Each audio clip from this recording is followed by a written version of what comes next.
What is specifically meant when people say, or some people say, and you could pick a person because I'm sure there are many different interpretations of this, that physics is in crisis? What's meant by that?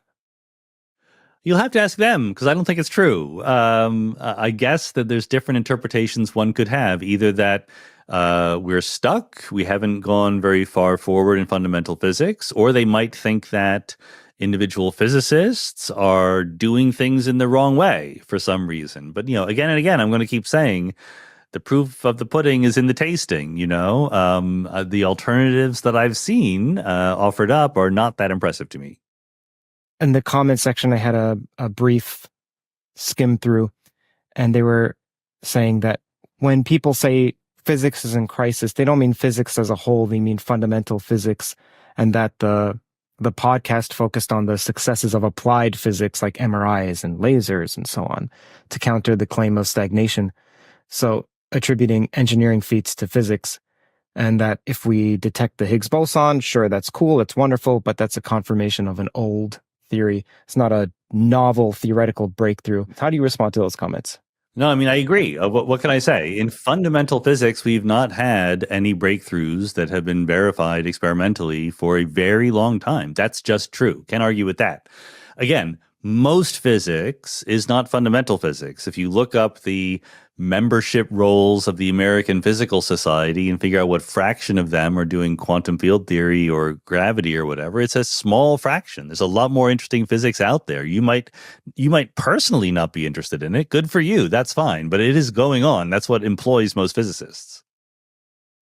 Would you say that part of the distaste for the phrase, hey, fundamental physics is in crisis, stems from your love for physics, your desire to convey that adoration to other people, and this whole meme of, hey, physics is in crisis, bro, is typically expressed by people, as you see, outside the field who lack a clear understanding of the reason behind what they're saying. They're just jumping on the bandwagon of being iconoclastic. Well, I think, everyone is welcome to their opinion about everything. I'm not going to gatekeep who gets to have an opinion about things.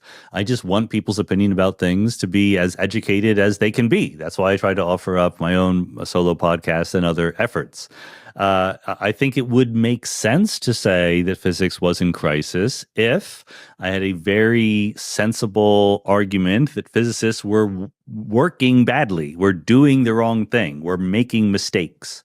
If anything, I think that in the foundations of quantum mechanics, that's an argument that you can make, that we've been ignoring the foundations of quantum mechanics for a long time. But in particle physics, quantum field theory, quantum gravity, I don't see evidence that that is the right attitude towards what physicists are actually doing. So when I was researching this, I could see that the crisis in physics is threefold. So there's what I call the great stagnation, which we just referenced, and then there's the great schism, which I'll speak about shortly, and then the great silence. So the great stagnation is that there haven't been new discoveries that have pointed the way to physics beyond the standard model or general relativity in a way that resembles a consensus. Okay, cool. That's just one element. The other is a schism that happened approximately in the 80s or so, or especially in the 90s, where the field is split, and many people don't realize this. So there are string theorists who literally say string theory is the only game in town. I didn't know that string theorists say that. I thought that that was just a claim from people who weren't string theorists to lob at string theorists to say, hey, you all think this, but they would never say that.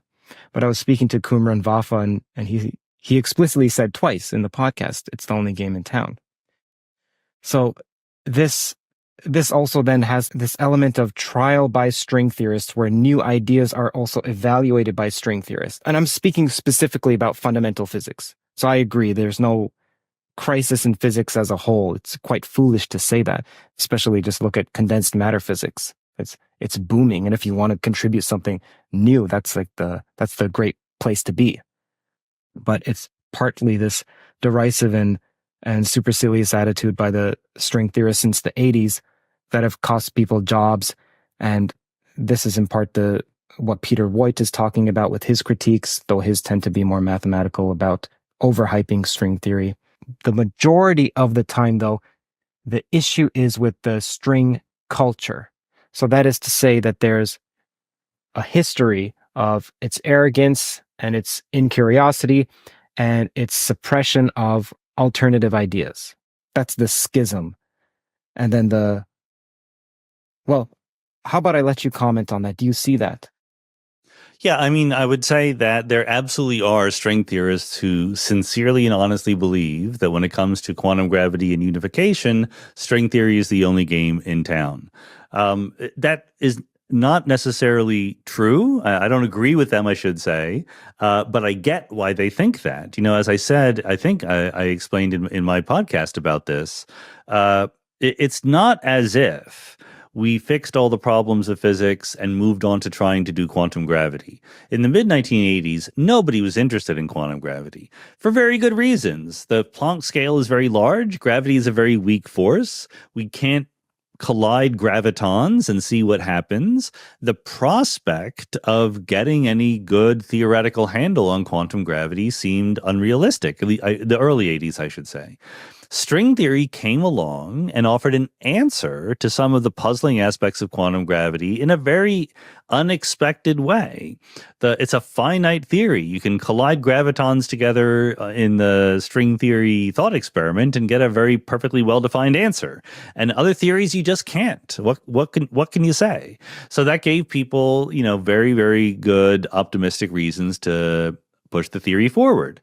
And then the other thing about string theory is that even though it clearly has failed in making experimental predictions we could test against data, it also clearly has kept itself alive on the theoretical side. New ideas keep coming in. ADS-CFT is a perfectly good example, but D-branes and M-theory and various versions of holography, there's lots of examples that you can give. The swampland idea is arguably such a new idea right now. So it hasn't crashed and burned. Many theories will look promising and then they will crash and burn.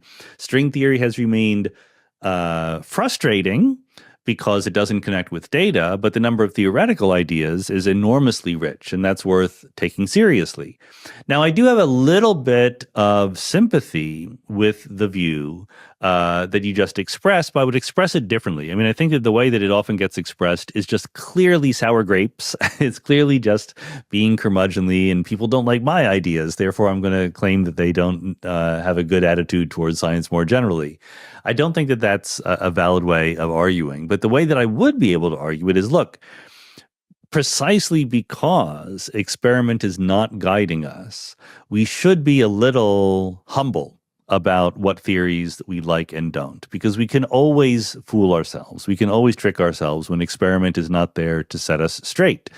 And so it's a very difficult thing to do. But what I would argue is that you should nevertheless, as a field, put some resources into approaches to physics that you think are probably wrong, right? Because you could be wrong yourself. So if there was someone out there who was allocating all of the jobs and all of the grants and all of the experimental work in physics, I would argue very strongly that even in the area of fundamental physics and unification and quantum gravity, they don't just put it into string theory. They should certainly put it into other areas as well. Here's the problem with that. There is no such person. There is no such, Pope of theoretical physics who decides who gets to be in the College of Cardinals. Instead, you have physics departments, right? And physics departments hire faculty members, and they don't hire them very often in theoretical physics. Maybe, if you're lucky, once every 5 years, you're hiring a new faculty member. So are you going to intentionally hire a faculty member working on an idea you think is probably wrong? Even if it would be good for the field because it, maintains diversity and keeps ideas alive, you yourself are not going to do that. It's probably not good for your department.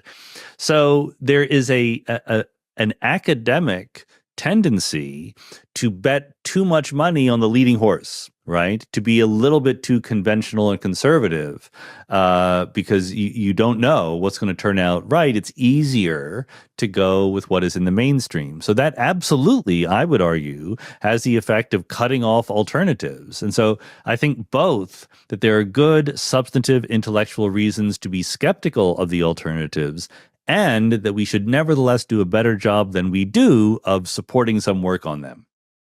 So practically speaking, how could that be achieved? How should one allocate resources between different research programs in a data-starved field?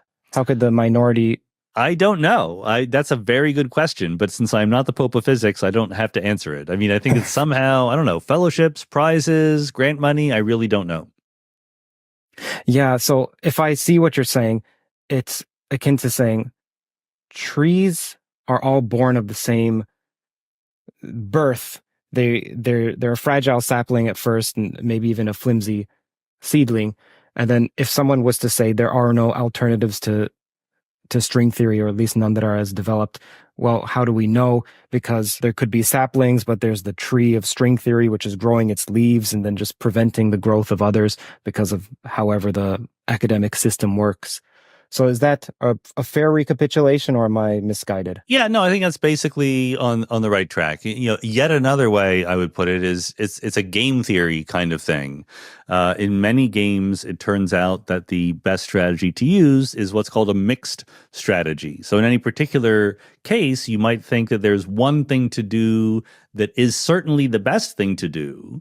But if you do that thing over and over again, people are going to figure out what you do and you are exploitable. So even though there is something that is the best thing to do, your best strategy is to do mostly that, but also some other things as well. I think that applies to, you know, keeping different fields alive within physics or within other academic areas. It's so tricky because if you're someone like Roger Penrose and then you start to branch out in your later years, you have a Nobel Prize, then you're told you have Nobel's curse because now you're a bit too woo. It's a tough rope to walk. Roger Penrose is a brilliant, brilliant mathematical physicist who's made absolutely central contributions to the field. And as a result of that, ideas that he has that are not that promising actually get way more attention than they otherwise would. So I don't think that he gets any disadvantage from being a famous, respected Nobel Prize winning physicist. I think that he gets a little bit more respect than the idea itself would if some nobody who was a postdoc proposed exactly the same idea. I see. So there's respect in the public sphere, and then there's respect in the academic sphere. And so when I speak to people on this podcast, professors and so on, there was even one in particular, which I can tell you about off air because I don't want to give the person's name away. But she was saying that she and her professor friend were just cringing at Penrose speaking about orchestrated objective reduction, saying that he's gone off his rocker. So it seems like there's a trade-off. You either get public respect, but if you do so, you exchange some academic cred. The orchestrated objective reduction theory, also known as ORC-OR, is a controversial theory proposed by Roger Penrose and Stuart Hameroff. It suggests that consciousness is spawned from quantum computations in microtubules within neurons, positing that these computations collapse in a specific manner guided by gravity, leading to moments of conscious experience. While ORC-OR has attracted attention for its ambitious scope, and because its creator is a legend in the field, it still remains highly speculative. Many scientists, including Scott Aaronson, are skeptical. Critics argue that the brain is too wet and warm and noisy for quantum coherence to play a significant role. Interestingly, a recent paper this year does suggest that microtubules display quantum effects, specifically one called superradiance. Whether this paves the way for Penrose's theory being correct is still far from clear. If you enjoyed this toe clipping, then the full video is linked in the description. You should also sign up for Toe Mail, which is again in the description and the pinned comment. You'll receive immediate access to all exclusive updates from the Theories of Everything podcast. It also helps me communicate directly with the core toe community. You'll also receive my top 10 toes. Think of it as the intellectual version of Quentin Tarantino's Obsession.